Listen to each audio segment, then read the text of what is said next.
deliver a message from the beginning of the speech to the end. If you doubt, go to the speeches of Honorable Duale.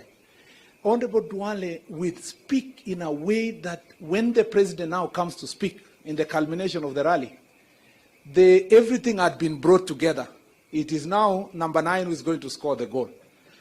And the president, would just be clapping when Duale is speaking because he knows how to package. It is through this school of William Ruto where Duale was a top student up there and we were trainees when I learned that even rallies and speeches and messages planned. And so we would sit, Duale would come around and say, what's the message today? Then we'll sit around and work on the message. And then we put together. Then Duale will be the last person to deliver. So one thing about Duale is that he is a team player. He is an eloquent speaker. Number 2, Honorable Duale is loyal. Loyal to his friends. And sometimes loyal to a fault.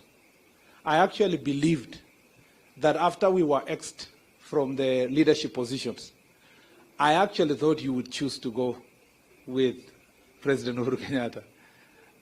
We had actually literally given up. In fact, I admire your tact because, maybe I should not say too much, but let me say this. For a long time, Duale would not call directly. He was still calling on WhatsApp. Those of us who had surrendered, we knew our days were numbered, had already been calling each other directly because even plotting openly what we are going to do to Uhuru Kenyatta.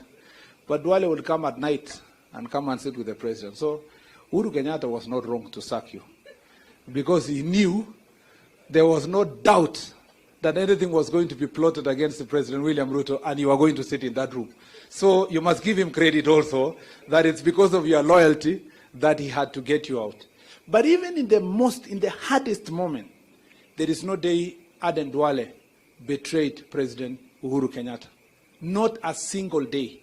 Not a single agenda of government that he sabotaged because he believed that the president was not supporting his deputy. He remained consistent, and that is the kind of leader you need when you are in leadership. The last thing I'll say about Honorable Duale is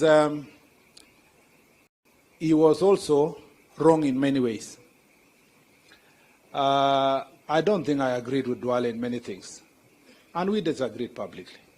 Yeah, we disagreed publicly. Duale would get so worked up. And we would go and tell the president, hii mtu yako ni msumbufu. Hii mtu boss, weka hii mtu kando saa ingine.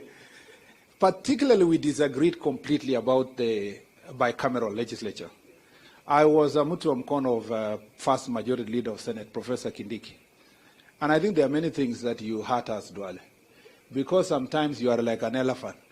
When you pass through a place and you believe in something, you will clear the path completely.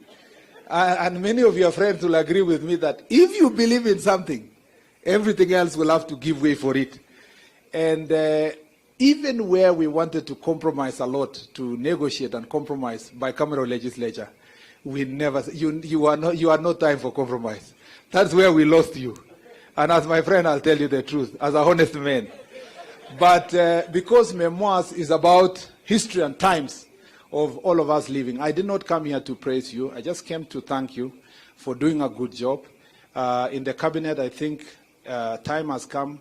When you dance in a stage, I think there comes a time you must exit so that others can play in that stage. Kindiki exited the stage, I became majority leader. I exited the stage. I think the current majority leader is doing even a better job than us. One thing I've learned, and I think that is something we must all learn from Dr. William Ruto, because we are all students of his school, including what he has forwarded here, is that as a leader, you must not be petty. You must be ready to facilitate others to even be greater than yourself. And you must be patient in mentoring people. If President William Ruto was someone else, he would not continue to have Duale as his friend, because so many people came to him to tell him, you must leave Duale. So it was not just loyalty of Duale to President Ruto, but President Ruto was also loyal to his friends to a fault. And that's why he stood by Duale and the way he has stood by him. I don't want to say much because I would look like I will be soliciting you to be kept in